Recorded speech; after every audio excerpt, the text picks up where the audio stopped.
A lot of this and of course much more, and we talk about that here. There might be a little interruption from a dog.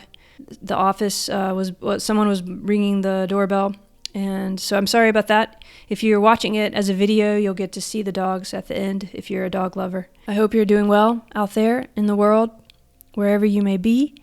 I just want to send you some support and some love, and I hope you find some words or videos or music or a tree, whatever you might need today that gives you a little energy, a little positivity, a little love in whatever way you might need it. Don't be afraid of it. Love matters. We're making it, and it's not easy, so let's try and help each other do it, okay? All right, here we go. Okay. Hi, Jessica. Welcome to Love and Philosophy. I'm so glad you're here today. It's wonderful to meet you. Thank you. Very nice to meet you as well. So I kind of wish I was in Berlin and we could do this on a walk, I was Ah, thinking. yeah, that'd be lovely. Yeah. We're It's both big actually, walkers, I think. yeah. Yeah, it's one of my favorite activities, actually. Like walking and talking is just the best concept for me. Me too. But for those who don't know you, you have quite a wide background. You seem to have some engineering. You hmm certainly have philosophy. You have the ecological. How can we introduce you here in a way that's going to do justice to all those parts of you? Yeah, my background is in mechanical engineering, and I've worked in that field also a little bit after I finished my studies. And after a short time, I felt a bit unease and started studying again sustainability and quality management, which was very business focused. But one thing that I did there was I looked at like what can I possibly contribute, and the first thing I looked at were technologies because with my background it was kind of a given, and then I started going into like renewable energies and water technologies, and I saw like there's already so much out there, but why has it not been implemented on scale, like what's underneath it? And that kind of got me into questioning, like, okay, if all these solutions are there, why is it not happening?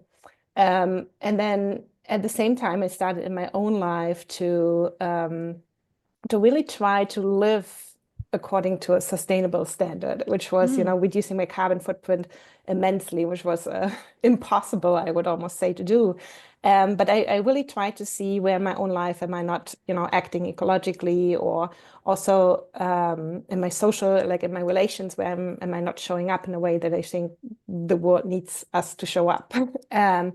And that really like became this question of how do I live my life? And that became so much of a driver in regards to the challenges that I saw. They seem to be not on a technological level and not on a political level, but just people kind of pointing fingers at each other the whole time. Like the politicians would say, "Ah, yeah, it's the companies." The companies would say it's the consumers, and then the consumers would say, "Well, we need to change politics." And then Mm. it would just go around and around, and nothing was really changing. So I was really looking at like, okay, what can I contribute to that, and how am I involved in the whole system? And that since then has been basically my main question of like, how do I live my life, which really got me into thinking a lot about complex systems, and eventually got me into philosophy, which I have no formal background in actually. No, my PhD was very, very focused on very philosophical. Um, but yeah, so I tried to bring together these um, Can yeah. I ask what was your PhD about? hmm Because it was very philosophical, but it was Yeah. philosophy. So, Yeah. So it was in sustainability science, and what I was looking at was basically the way that I framed it was around inner transformation and sustainability, or inner and outer transformation, and how do uh, these two relate. And I really wanted to see like how does our inner contribute to outer change, and is there a connection?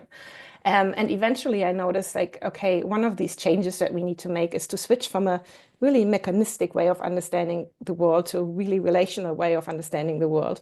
But once we do that, then actually this idea of the inner can solve the outer kind of dissolves, but the inner and outer are really, basically two sides of the same coin. They're so closely related that it's hard to actually make that distinction, which, yeah, which then got me into questioning, okay, what is this relational worldview, and which different disciplines have been already engaging with it.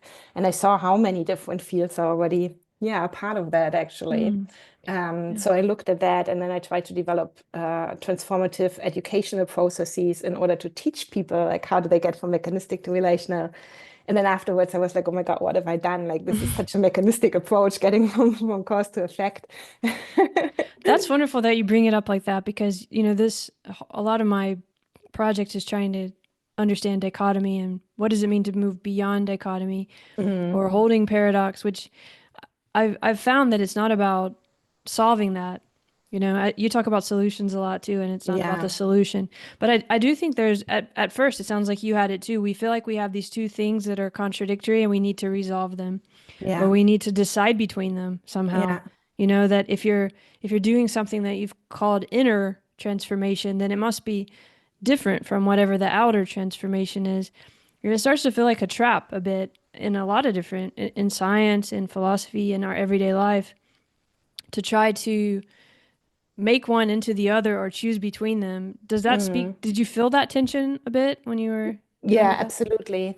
And it took me quite some time to figure that out. Like when I started, first it started about like learning about what relational philosophy or what relational approaches even are, and a relational way of approaching the world. And the three spheres that I looked at right from the beginning were about our ways of knowing, being, and doing. Or Karen Barrett talks about it as an ethical onto epistemology. These three spheres are always interrelated. So I knew, okay, I don't just have to change what I know, but I also have to change like the way I approach it, the way I act it out, and that this is all involved into researching that as well. But I wasn't quite sure, like, how do I bring myself in that way, and especially in regards to doing research, like the a relational lens to research is still something that's very much in the margins, especially in topics like sustainability science Mm. or transformation research, where I'm more or less situated. So developing, or it actually needs the developing of methods first in order to figure out how that works. And Mm. I've really wrapped my head around it so much, and I still am, and to some degree of like this question of how do we make the immeasurable measurable, even though, in a Mm. way I don't want to make it measurable. And, everything's related, but we also can't take it all into account.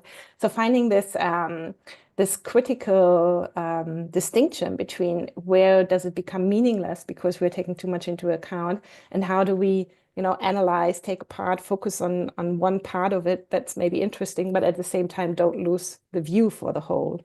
Yeah, exactly. I think that's where complex systems can help a bit too, and starting to think in what I imagine as multiplicities, which can be hard Yeah. and it can be too overwhelming. But I wonder when you started getting into the Mm. relational thing, and because you're coming at it from a different way from me, and even though when I read your work, I really resonate a lot, and it's very interesting to me to try to understand how you came into it. So Mm. transformation, that's a big word, and Yeah. that research and what kind of philosophy were you reading, or what did you first start to? I know you've referenced Whitehead, for example, and other process philosophy, but do you remember when you started having kind of, I think yeah. my entry point was actually rather through indigenous philosophies, Oh, wow, great. and that was the first time I came. Yeah, it really made sense to me. I would say, or I started. That still it sometimes doesn't make sense to me. At least it started to make sense to me to some point. And then it was very, very diverse, and it's hard to pin down.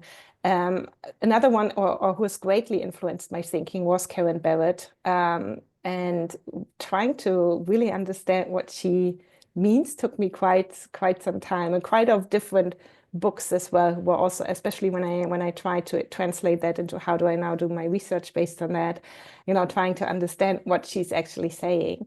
And I Mm, think there is a big distinction, at least I see that in sustainability science. It's easy to talk about these relational philosophies, or not easy, but there's a way of mhm, talking about that.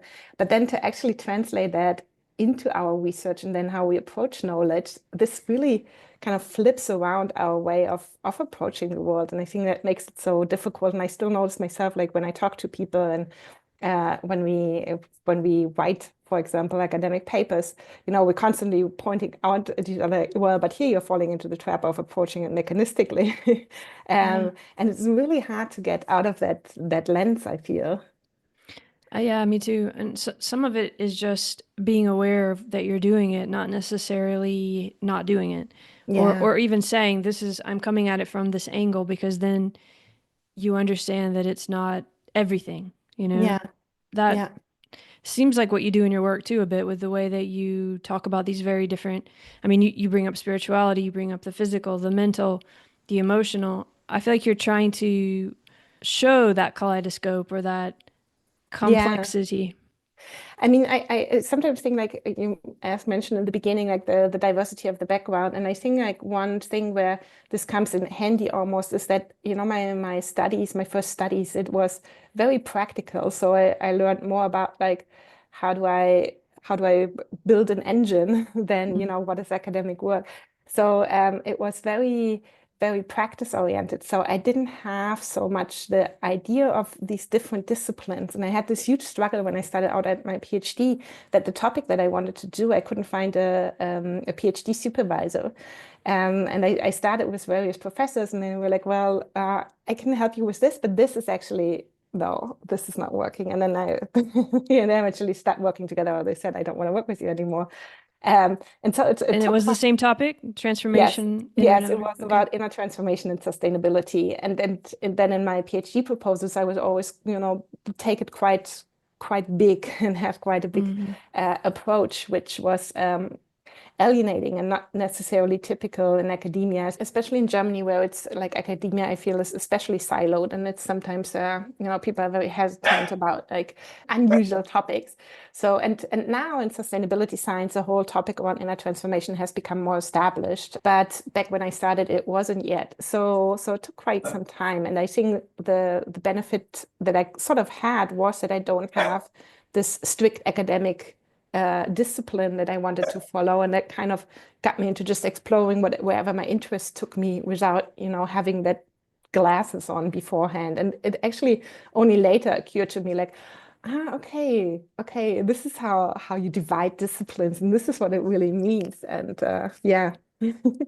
Yeah, it's always going back and forth. Some people want to, when we talk about interdisciplinarity, trying to make it where the boundaries aren't so apparent. But Yeah, then it sounds like you kind of came at it from the other way of, oh, okay, I can kind of see the differences, because, yeah, I guess a lot of us are trying to solve the same problems, and even using sometimes the same text, but coming at it from different traditions. We can even yeah, talk about the same things, but mean different things sometimes without yeah, knowing it. absolutely, absolutely. Do you think when you were trying to talk about inner transformation, was that difficult for professors? Because, this is love and philosophy, and Yeah, I'm talking to scientists, neuroscientists, people, and this word is very hard sometimes. I mean, for me too, thinking about it. But, yeah, and also that line, which you talk about in your writing a bit too, of the simplification versus the hmm, recognition of the complexity, or this becoming about something like self-help, which, yeah.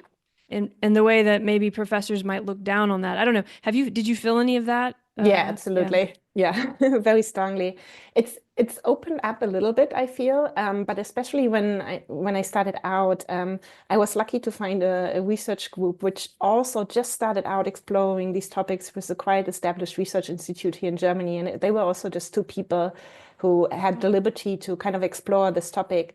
So one of our first goals was to sort of establish that as an actual topic to be discussed, and to start building a community around people who are already in their private lives, are concerned with that on a very high level, but don't really bring it into their professional fields, like especially sustainability scientists, who often, sustainability, I think, is a good topic because a lot of people come to it actually through love and through caring about the world on such a deep level. Hmm. Um, and so in the beginning, it was really just trying to get the people together who were, somehow in their closet talking about it. And now I see how it's coming up in conferences. There's now a conference in the UK, which is accompanied by a pre-event where one of the main professors is doing like a shamanic journey for people beforehand to connect that to sustainability. So I really see a big shift there. But yeah, in the beginning it was quite difficult. And I still find that sometimes, Yeah, well, that's depending good on who I to treat. hear that it's changing. Hopefully it continues. And I mean, it's always a balance, right? Do you ever Yeah. find you can go too far into, Yeah. yeah. Yeah. Absolutely. And I have this, or there's this one guy, he's writing on Substack. I think his name is Tom Morgan, and he has a scale at the beginning. He talks about the woo factor. Yeah, yeah, right. I love that to bring it kind of as a warning and to show like, okay, we are self-aware that these things might be a bit ambiguous for some people, but there is so much to them. Mhm. And yeah, but still when I talk to people sort of outside my bubble, I see how that can be alienating. Or sometimes I have that with students. So most of my students are also coming from a background in engineering, who are a lot Mm. of them are coming from India doing an MBA in Germany to work, for Tesla, the big car companies. And so I try to bring these perspectives in, and it's taking some finesse, maybe is the right word, to bring these topics to them sometimes. Sometimes for some it's just like click, but for some it's difficult, I think. What's the kind of class that you would teach where you would talk about that? Would it be, Mm. Well, it's a classic MBA program, you could say, with a focus on different technologies. One of them is environmental and energy management, and they do have a basic class in sustainability or corporate sustainability, corporate social responsibility, and global management. So I bring these aspects into mm, those sustainability management classes where I try to, explain the global context first through explaining the meta crises, and then oh, bringing that it's down great that to. you're doing that. I think that reminded me, somebody were they laughing at you because you used the term planetary health? Or, Yes, yeah, yeah, does yeah. that happen often? Not so much. So that was quite unusual, yes. Okay. And that was actually rather with peers, who were to whom this was so alienating, as they are coming not out of this bubble, but from a very different discipline. So yeah, they found Mm, that funny. The students are fortunately a bit more yeah. generous. Do you think that it was funny because thinking of the planet as living was funny? Or because sometimes we laugh just because we're uncomfortable or we're caught off guard or whatever. Yeah. But Um, planetary health now sounds, it's funny how you get conditioned and you just, that sounds like a normal yeah. phrase. But then I do remember a time when it maybe would not have. So, Yeah. I wonder if it's and I'd be curious to hear what you think as well, but I do wonder if it's, because it is humanizing the planet in a sense, or giving it a subjective agency. And I wonder if that is something that's still, like you said, like to us probably it's like the most normal thing. But I think to many people it is still very a weird concept. yeah, and even for me, I can see how there could be dangers in that, even in the Yeah. way that I do it. Yeah, I think of these things as all connected and sort of fluid, and I wonder if you two do too. And by that I mean the planet, that in terms of trees and the Hmm. ecological world that we're all part of, and then the social groups of different beings, humans, my own body. It's become hard for me to think of those as really distinctly separated. I think they're Hmm. different and they have, different regularities that hold together differently, and we have to Hmm. understand that. But I also think, of course, in that relational way we brought up before, it's all interacting, it's all co-creating. And that, I wonder if that is the idea that sometimes we miss when we talk about the planet as a living being, because people do Hmm. shut off because they're seeing it as, oh, we're calling the planet a human, which Yeah. isn't quite the same thing. Do you know what I Yeah, mean? absolutely. Absolutely. Yes. And I find it interesting because th- now that you said that there might be, a danger in that, I think another danger, let's say, or another pitfall might be that, if we talk about the planning as like one, and if it is one, then we can't really relate to it anymore because if we are, because we are distinct in some sense as well. And if we lose that distinction, and sometimes that's what I miss in the relational discourse, it's like relationship as and we are all one, but we are all also distinct because otherwise we couldn't even relate. And so maybe if we see the planet, just as this one being and don't acknowledge that we are also somehow a separate entity as part of that, then we don't question maybe so much how do we want to shape that relationship. So Hmm. yeah. Yeah, that's a very good point, and that is also what I feel like we have to learn a new way of talking about these things, and it comes from exploring it and the messiness of it being okay that we are separate individuals and different, and that we're all co-creating whatever you Mm. want to say together, the life, the planet, our neighborhoods, whatever. It goes back to that same thing I think you felt with your PhD, or and that I still feel in some of your writing, of this having to choose between sides and it being so hard maybe and even tiring to try to hold both of them at once, and to even get people to open up their senses to what's the shared area of Yeah. those things. Do you feel like you're trying to do something like that in your work? Yeah. Or yeah.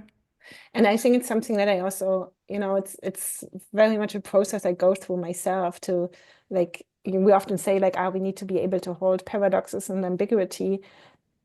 And I still struggle with that It's in hard. so many ways, Yeah. yes, to actually be in that space. And especially I think like sometimes, I tend to, if a group of people, and I don't have a specific example right now, maybe it comes to me in a second, but if a group of people is going into, or if I read a lot and going into one direction, I often ask myself, okay, what could be the different perspective and how is that not complete? And I try to bring the different perspective in. But by bringing in that different perspective, I often notice how I'm like, okay, like this was the truth, but no, it's this and that. And I think it's the same with, for example, the mechanistic and the relational type kind of thinking about the world. Like it is relational, but it also has a mechanistic point, and it has a separated, or separation in things. So trying to hold both of them, I think, yeah, for me, it's always tricky. And I'm still like, sometimes also readers will point out, well, it's that, but isn't it also that? And I'm like, yeah, good point. I forgot about that in my thinking and writing. Um, and to live with that, I think can also be quite tricky, especially with paradoxes. Like one of the things that I've always been very prevalent in my life, and I think I also one of the guiding questions for me are this idea between the knowledge and action gap. It's referred to in sustainability science or value action gap. Like, why do we value or know this, but don't act accordingly? And eventually it's that kind of, and I'm still sitting with it, but it's sort of occurring to me like if there is this gap which can't be closed at all, and there seems to be like almost like two opposing sides, like maybe that's a completely wrong question, and it's actually like something in between, like a third space that's bringing me a lot closer to an answer instead of trying to solve this puzzle, which actually has no solution, if that makes sense. Yeah, well said. And I think that's what we're all trying to do in our many different ways right now. We have to Mm, develop a new language almost to be able yeah, to do this. And it is hard because we just assume those kinds of things. Like you said, like there's a gap, and it's so built into our language and our way of thinking that we don't realize we did create that way of thinking about it. And it could be yeah, that knowledge, and it could be continuous. It might be, this is the mental physical kind of dichotomy too, or the inner outer. yeah, Maybe those are different assessments of a process that is the same. And how yeah, do we think of that? Because that means you can't make what is physical into what is mental, and you don't even need to, because you're assessing it from a different position. It's like, yeah. you know, but I love to that. really Yeah, hold that and understand that, I think it really requires all of us trying to help each other do it, because yeah. it's a very different future if we learn to think like that. And I also, what you just mentioned about the language, that's something that I also came across and constantly come across of like, making verbs out of, or making nouns into verbs, and really sort of developing that. In my PhD, I actually started out when I wrote the final piece and created all sorts of words. And then I got scared and I actually threw it all out and conventional, a more conventional framing, and just said like, okay, we need to reinvent new words. Um, and I think there's something to it because it is alienating sometimes. So I find that a thin line between like developing new words because we need a new language to actually describe what we are meaning, and at the same time, if people are coming to that who are not in that space, or thinking in that space yet. It's very like, oh, what's that supposed to mean? Um, yeah, so we could almost be talking like different languages. Yeah, and I think we are. It's one reason I want to have these conversations because for example, the way you use relational, or I just Mhm. had a nice conversation with Bayo Mhm. Akamalafe, and he's also referencing similar people. And the way this use of relational and is different from, for example, how I learned Yeah, participatory sense making and this 4E cognition, and which is also all built on relation yeah, up and down. And sometimes when we're just in conversation and we're using that word, we're coming at it from different yeah, ways. And it's not that those are bad, it's just that it opens up other paths if we understand what paths we've been on yeah, before. yeah, absolutely. But holding all that complexity, again, it can be really overwhelming, can't it? I mean, Yeah. I know you also have felt a sense of overwhelm because I think that's part of it too, is I wonder what your experience is of it, Mm. of you have to take it slowly and be gentle with yourself because you do start to realize how many layers and fractals and Yeah. possibilities there are. And it can be overwhelming to also hold firm in your place, which is important. Yeah, absolutely. And I think to me, there is also this, what makes this topic so beautiful and interesting, that it's like uncovering layer upon Mm, layer. It feels like it's never going to end. no. Yeah. But you did kind of come back to philosophy, Mhm. and this continuity, I feel it in the way that you talk about philosophy, because sometimes you talk about philosophy as living, as a being, Yeah. as I mean, I think of mind itself as a process, a verb, Hmm. of our consciousness, of our living, that it's how we're making our way. And I feel like in the way you talk about philosophy too is this, it's a livingness. I think Yeah. you even said sometimes you ask, is my philosophy tired or something? Yeah. Could you help us understand a little bit of how you've come to think of philosophy Yeah. lately? Yeah. Yeah. I'll try to. Um, um, Knowing that we can't say it all. yeah, I mean, when I started out the way I approached it, and when I saw like or when I really dove into like philosophy, also as using the term philosophy, like one of the things was that I thought about it as like, okay, I want to find my philosophy, and I feel like this was one of the main drivers for a long time in my life without me even knowing. Like, I wanted to find, okay, what's the philosophy I can live by? What are the principles, values that I really want to see in my everyday life? And then I saw these two parts of like having a philosophy and living philosophically, or living that philosophy. So turning those values, belief systems, actually turning them into action. And I thought like, okay, these two parts make like philosophy as a way of life, or make philosophy tangible. And then eventually I noticed like, oh, but this having a philosophy, I've been searching for the philosophy now for the last 10 years, and I still haven't found it. And it's almost like at one point I'm like, should I give up hope that eventually I'm going to find it?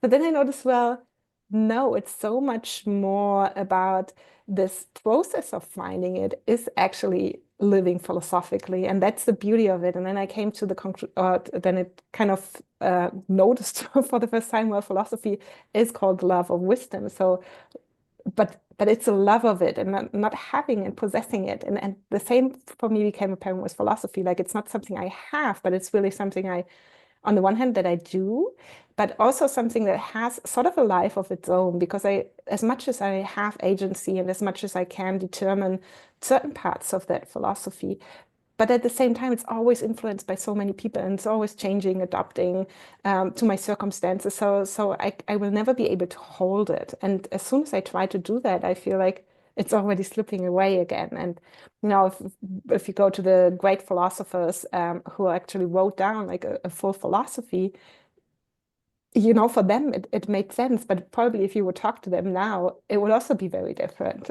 So what we get afterwards is like a momentarily result from what they have written down. And Sophie Strand talks about this a lot, about the difficulty of oral cultures versus written cultures, and written, that it's then, it's like it's something that's fixed, but an oral culture would change the story over and over again, depending on the who's narrating it and the circumstances. And I feel like with philosophy, it's actually sort of the same thing. Mm-hmm. That also goes to that notion of maybe our tools, our languages, and so on being taken maybe too literally, you know. Yeah, So when we write something, we think, oh, then that's the system, right? And it can never yeah, change. And I guess that's what you're talking about here too, is that we're starting to learn it's all a verb. And yeah, even the books that we have created are still going to be living and changing. yeah. And that's part of the overwhelm too, I guess. And what I noticed was, and at one point I asked myself, well, do we have, if language is so limiting in that way, like maybe, do we just need to talk in poetry, and is that more fruitful? And I thought like, wow, I'm never going to be a poet. So and I saw like, well, there's different layers to that, because it's really like this also what I do with, or I think any of us do with our writing, we do make this momentarily snapshot where we analyze a specific topic. And I think there is nothing wrong with it, but it really does help us to understand the world better, as long as we do not forget that it is part of a process and part of a larger content. So I don't think it's necessarily so much about, also in science, not only so much about how we do it, but rather how we think about it and Mm. how we contextualize it, or if we contextualize it at all. Um, and yeah, especially in science, even though it's supposed to be, this open inquiry where we continue to learn, I feel like the way it's often talked about, or how people perceive it, it's like, well, it's science. This is like it's a written law that it will never change, and is yeah, infinite in its value. Yeah, that's also part of that holding paradox, or the of science being the best we have towards, experimenting and finding truth, but also realizing everything we're studying and experimenting is changing too. So why wouldn't our science also have to, Yeah, like you can't just pinpoint it. Nothing's gonna just stop. So we have to constantly keep refreshing all of that. But I wonder, like you talk about health, hmm and I wonder what's the process of care, or hmm what's your, where does health come into all this in terms of maybe even your own, I hmm wonder about your own experience with the world around you and the way that you see the health of everything around you as related to your own health, hmm and how all this is also, of course, connected to what we're talking about in terms of the thinking being part of yeah, that. yeah. Um, yeah, the health aspect came to me because like if I ask myself what it is that I'm doing it for, it's like I'm not doing it, even though I'm also doing it because I love doing doing this work, but it also, I always put it, or for me it has this greater context that I want to do it for personal as well as planetary health. And so for me, I often talk about eco-philosophy because, and this relates closely to health to me, because I think any philosophy, like one thing that I want to, at least what I have for myself as like the goal is to always see it in this ecological context, which has planetary boundaries, which has a real physical reality to it, of right now a lot of species suffering, lots of devastation all around the world. So to never forget that this is the context that I'm, moving in at this point in time. Um, and to put that in the forefront. And then with health, I noticed how I have an autoimmune disease myself, and I noticed how a lot of the ways how I relate to that disease, how I approach it, what I try to do against it, and the paths of healing, if there is even such a thing, and there's a lot to say about that, but that those are very similar, and that I see the same patterns like playing out in my own life with autoimmunity that I see also played out on a greater scale. Um, and this could be very simple things such as for example, I can't eat certain foods, but it doesn't kill me right away. It's just I notice that it's not very good for me. But then I have sometimes really hard time, and I mean, all of us know this. We grab food that we know is not necessarily the healthiest choice. And I see how, that pattern, it's just one simple example, but that is played out on such a grand scale across the whole planet with our consumption patterns, where we do know, this is not the best choice that I can make, but still I do that. So there, this knowledge action gap that I talked about also became, or that was one of the starting points, basically, that got me into this, like, how I approach that is also how I see that same pattern play out on many different scales.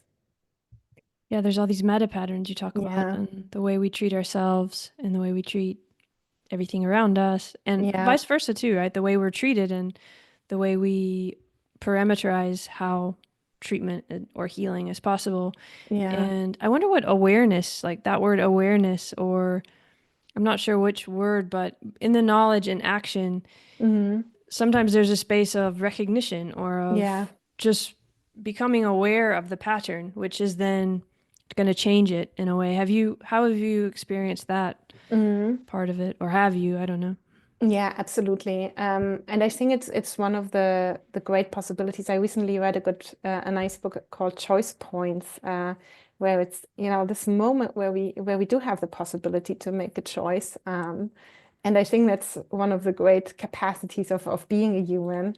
At the same time, because our agency is somehow distributed, I think there is, and this is again a paradox I like to play with and kind of sit in, of like, yeah, we have all this agency where we can make that choice. And on the other hand, is that choice really ever our own, or is it, entangled with so many other beings and contexts and space and time that it's emerging out of the ether Hmm. in a way where it's actually not our own at all. And it's always both of those. In the Yeah, moment, we always have a little bit of agency, and we also have the agency to communicate about it with others, and that starts to perhaps change those other patterns. And yet, if we're in a war zone or something, what we're in a completely different set of what's possible for us. So again, it's absolutely. that context. Yeah, but I guess I was trying to get at the thinking part of it, Uh-huh. that I wonder if there's been some, because you talk about practice a lot, Mm.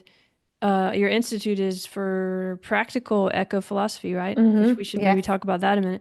So I guess like with these practices, because I feel like you've been trying to help people and help find ways for yourself and those Yeah. around you to deal with this health, that we want to move towards a space of health Yeah. in our own lives or in the world, wherever we are. Yeah. And that is a kind of transformation. And you've been looking at practical ways to do that. So Hmm. what does that practice or practicality? I don't know which word Yeah. you would choose, but what does that bring up for you? Um, yeah, for me it's and it's again yeah, kind of a not I don't want to say paradoxical question, but I think it's a bit tricky, and I think it can cause different opinions on that.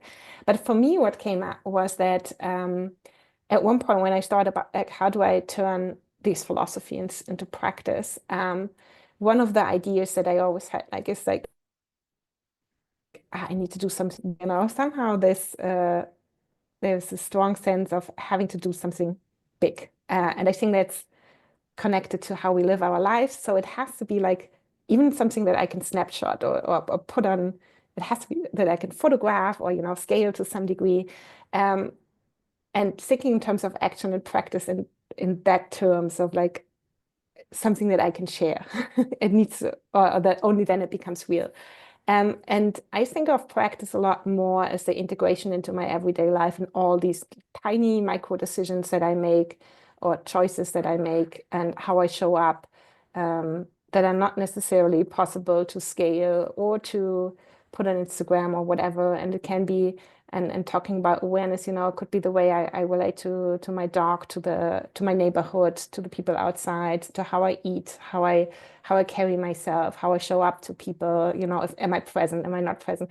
So all these micro things that seem, and I like 5 years ago, I would have never thought that I'd be the person who says like, okay, this is a necessary practice because I was all about like, it needs to be like something big Oh, and really? Okay. we need to make Hmm. like grand changes.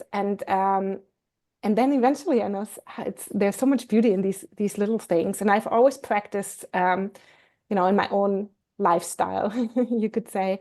And lifestyle, that's also already an alienating word to some people, but I really found it in like things such as wearing just the same dress every day or so. What does it do to me? What does it tell us about our relationships to fashion, to beauty, to how we think we need to be in the world. And one thing I think about these micro habits is if I if I do think about us as really being part of a complex system and more about the relationships and as me as just like a fractal and the relationships that I play out just as a fractal of the whole, then that it needs a leap of faith maybe in a sense, but it's also on a logical understanding, like are the patterns that I play out. And all these tiny relationships are also the patterns that are played out on a grander scale. And there is no distinction. Like when is the scale big and when is it small? Like this is just so, yeah.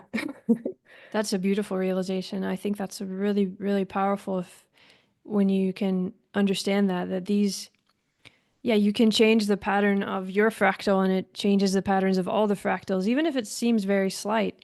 Yeah. These little things somebody says to you at the grocery store or some little change you make, just maybe sitting down and taking a breath. And, these small things can really change the whole of your day. And if you just understand that, and then you think, in these wider nested Yeah. levels, how that happens, it becomes a real source of, what is it, of power, I guess, of real Yeah. power. Yeah. That's at least how I perceive it. And it's also, um, I like this paradox of like, again, a paradox of like thinking like everything matters, like every tiny action I make matters. And then on the other hand, none of it, like on a very grand scale, none of it really matters. But again, it's like sitting in that exact sweet spot. And Exactly. yeah, Yeah, how to hold that. And by holding is a very important thing because if you hold it too tight, you're going to, asphyxiate mhm, it or kill it. And if you yeah, don't hold it tight enough, then, or if you don't hold it at all, then you're not touching it, you're not in contact. And so it's not there. So that is a very, very open area of how we can all do this together. But have you found that you can understand that the small things matter so much and also that you can relax into being a bigger part of life, that we are just a drop in the ocean? mhm, Have you found that's gotten easier to, yeah. yeah? I find it easy. I still find I still struggle with it sometimes, and Yeah. Well, it's kind sometimes, of a struggle with itself, isn't it? I mean, yeah. yeah, And there is things, that I see that, I mean, so many things are so heartbreaking, and then it's like, okay, there's nothing I can do immediately. Like that's really still for me also a challenge. Um, and I think this is a bit where where sometimes we talk about like, yeah, we need to think global and act local. That's like a thing that, and I think this is also where we can try to keep the whole in mind while at the same time, seeing, okay, what is it that we can actually do in our patterns?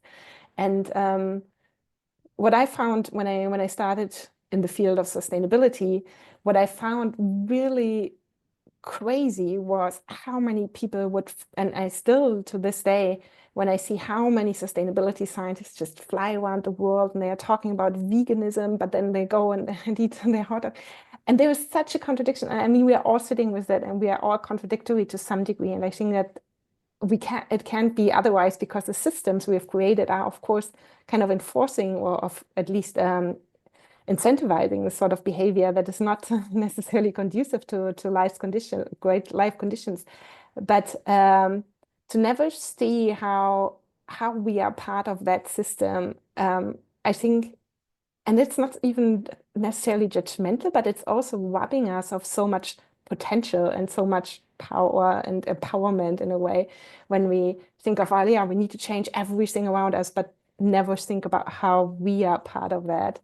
Yeah.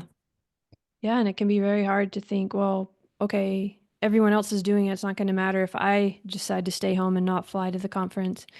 Yeah. But then it does. And yeah, and then there's also, we need to find ways to be together in person again. So yeah, there's a lot there, but I think I want to ask you about how it feels for you. Two things kind of stuck with me when you said that you used to want the big act, or Mhm. some kind of, I don't know, is it about having attention, or because I think it relates to this optics too of of all of us kind of trying to get each other's attention, even if we don't want to participate in that system, or feeling like we need attention or likes or follows or whatever it is. Yeah. And I guess I wonder about you, like also the second thing was when you said sometimes it's just too much. Hmm. I have that too sometimes where when you really look at the world and you really love it, because I think it's coming out of a place of care, it's almost too much. It's almost, how can you possibly really see everything the way it is? Even the love sometimes is hard, to feel so Yeah. much, to want to do so much, and then to feel that pressure. So I guess, those two things don't seem to go together much, but you said you've changed and you're not necessarily looking for the big optics anymore. Mm. Does it connect to how you feel in that place of care in any way? Has it changed, how that for you or? Mm. Um, yeah, I mean I think the place that I still come from is that place of care for the whole, and I think that's beautiful how you put that. Um, but I think there is a difference between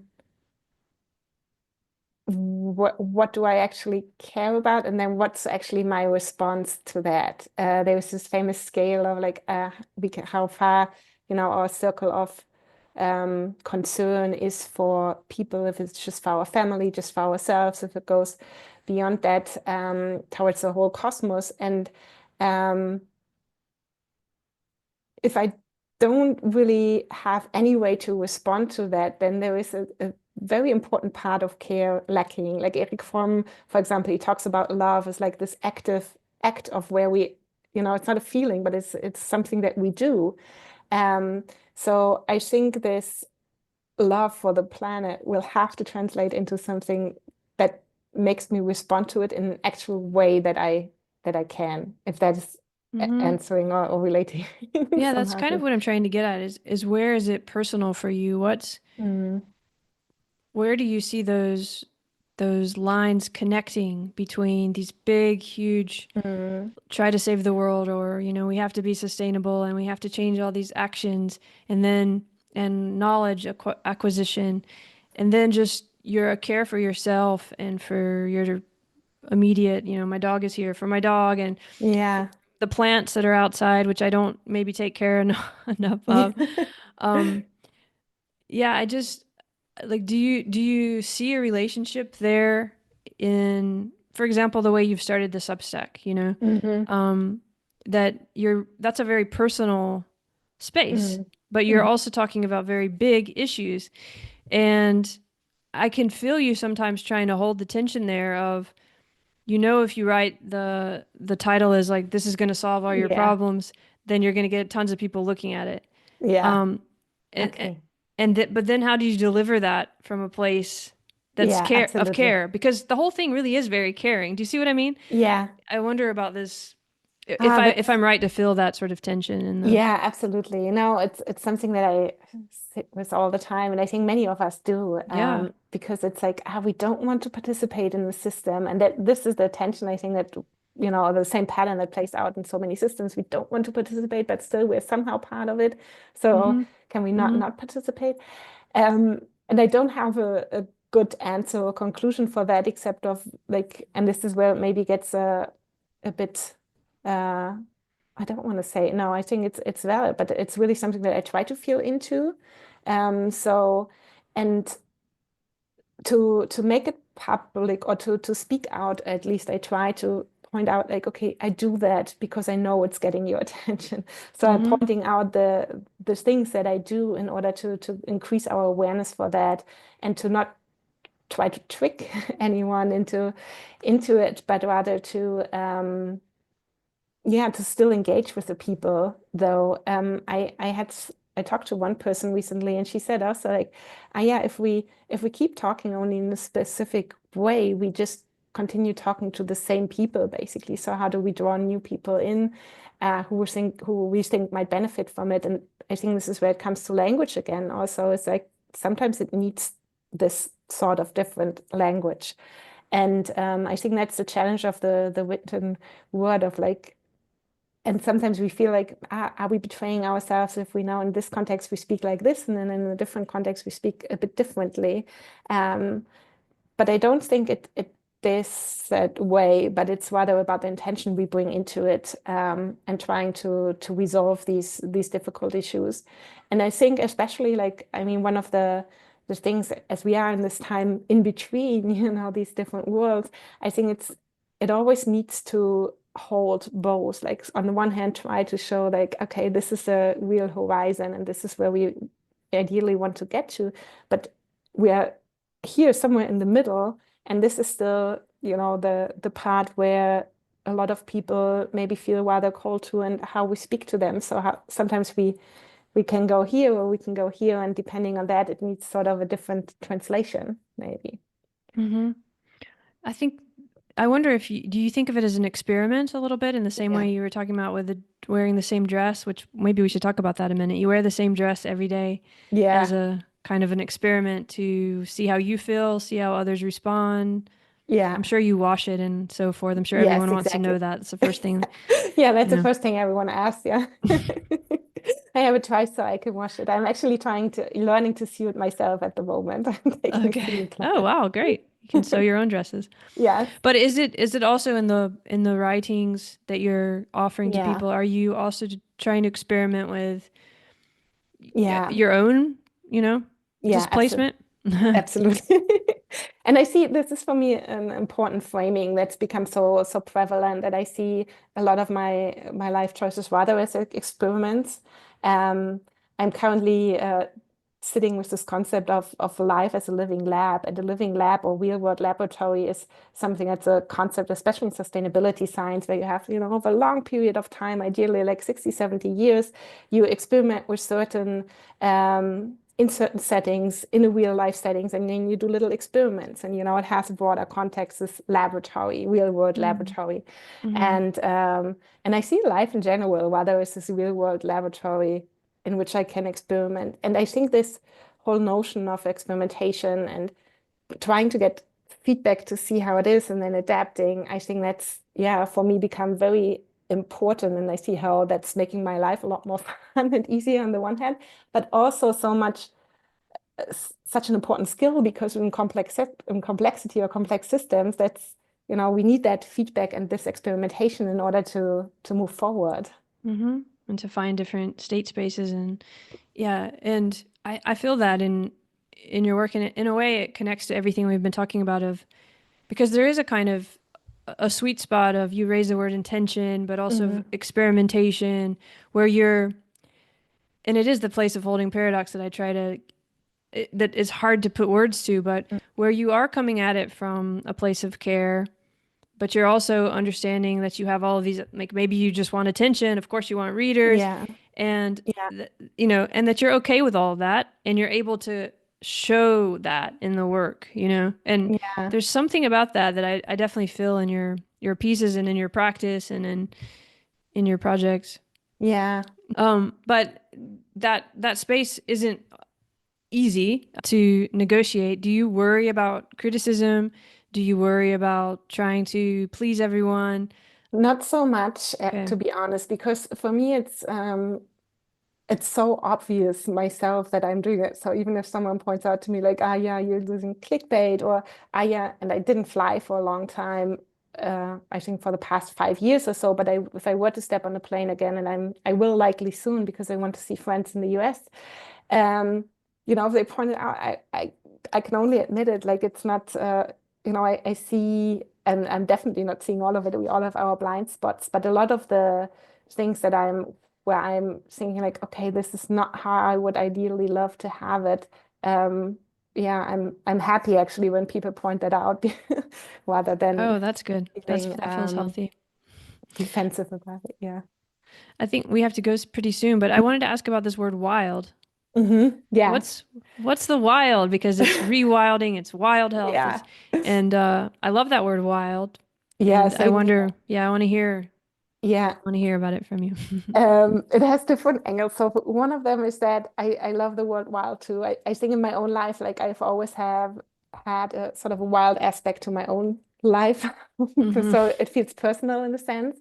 It's also there is no such thing as wildlife. And there's a whole discussion about that, but nonetheless, it has this first intent or inclination that we hear into it, and that's what I love. And the third point is that there is this book where he talks about wild problems, and the way he describes wild problems are basically complex problems. And I think wild is a good explanation just of the world we live in right now and the state of the world.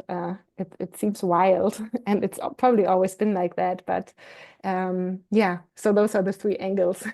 Yeah, that's good. And also feeling, there's a book I have it somewhere. It's like Women Who Run with the Wild. It's a Yes. Jungian. Yeah? You know Yeah. this book? Okay. Yeah. Yeah. There's also that kind of sense of wildness, which I like a lot. Yeah. And I guess I wanted to also ask you about your artwork before we go, Hmm. because I love the artwork that you do, and you are Thank doing it, you. right? Yes. Yeah. Yeah. Have you been doing art your whole life too on the side from mechanical engineering and sustainability science and Not really, but it's I do love I always wished that I could paint or draw, and I'm not talented in that way at all, but or never really tried it either. Um, but I love to look at beautiful things, and I couldn't really find pictures that would go well with the articles. So at one point I just started to use Pixelmator a bit and really just from a very amateur perspective started playing with it. And it's become part of the process of putting my care and my expression of the article like into the art world, which is not, cognitive, but rather I just put music on and get into the flow of trying to express on a different scale of what I want to say. So it's become an important part of the process, actually. Yeah. I'm glad to hear that because it feels like it and it feels like it's a part of the writing. Yeah. Wow, Yeah. I'm happy, very happy to hear that. Thank you. Yeah. And I think it also does some of that holding we've been talking about too, because sometimes you can say things with those photos that you can't necessarily put, into words. So, Yeah. And I've just recently started to, wanted, because I always felt a bit of a tension because I was using, pictures from other people and bringing that into a new collage. So lately I've started to take the whole picture of some of the main elements and put them within the article to show where it's actually coming from. And it feels a lot more aligned, and also got me this, kind of showed me out. This is one of the one of the things that I love to bring with these collages, these new contextualizations, which, create worlds in a way. mhm. Yeah. Yeah. And it does do that even on a subconscious level sometimes. Mm, yeah. Well, is there anything that you wanted to bring up before we go? We didn't talk about the Institute for Practical Eco-Philosophy. I don't know if you want to introduce that or anything that you. Um, yeah, I mean, I'm always happy if people are interested on working, also just being related to the institute, seeing where possible or collaboration is possible. I mean, we're just starting out. We are just two people right now, so very small. And one of the ambitions that I have with it is that to really bring this idea of living philosophically to life. And one thing that I have been sitting with a lot and is this idea of, yeah, why do we need philosophy and living philosophically? Like, is it for personal and planetary health? Is it for a vital life, for a peaceful life, or what is it for? And at one point, I noticed like, it is about living philosophically in itself. Like it's that is the thing already. So it's yes, it is for a peaceful life. Yes, it is for an adventurous life or whatever, however you define a good life. And I would love to see that at one point in my life to really be a value in itself, and something worth pursuing. Um, and yeah, I hope to contribute to that with the institute. What's a philosophical workout? Um, Is that trying to work out all the stuff we've been talking about? And yes. So one of the things or one of the ways that I think about it is, I mean, it's just starting out. We started these philosophy gyms last year. I love Um, that idea, philosophy gym. I mean, that's a wonderful kind of melding of inner and outer and mental and physical and all that. Yes, yes. And when it started out, we're like, okay, it's about like how do we bring our philosophy into our everyday life? Like this is what it's going to be about, without really knowing what that even means. And the way it turned out, though, the group that we have been forming there is that it really became this collective sense-making sessions where certain topics that all of us care about deeply, we would, try to make sense of it in all different ways. And I think this is what it's been developing into. I mean, there's different aspects to it. And I'm still in the process of developing that. I just started a project which is funded by the European Union across 5 different countries, where we develop philosophy gyms for regenerative futures in small and medium enterprises. Oh, wow. It's a long word. That sounds wonderful, but what is that exactly? Yeah, and this is what we just started in January, really, where we are now trying to develop philosophy gyms and the format for companies. And for me, I think the aspect that I would like to have in there is this idea, and now coming back to the paradoxes and simplifying, but of finding a philosophy, like where are we actually coming from, understanding what are other people's philosophies, how can we then collaborate with these other philosophies or these other ideas. And then also bringing that aspect in of a bit what you talked about yesterday, is different ways of knowing, because all of them are forming our philosophies. And then the third aspect is, which I think is relevant for companies, which I notice are often sitting with the tension of like, these are the ethical decisions I would love to make, but these are the realities in the system that I'm facing. And there is no blueprint and no final idea of how to go about that. So how can we find ways to engage with these or help companies engage with these issues? So these are three of the core ideas at the moment, and we'll see what it develops into. And do you think bring in this experimental approach to that? Yeah.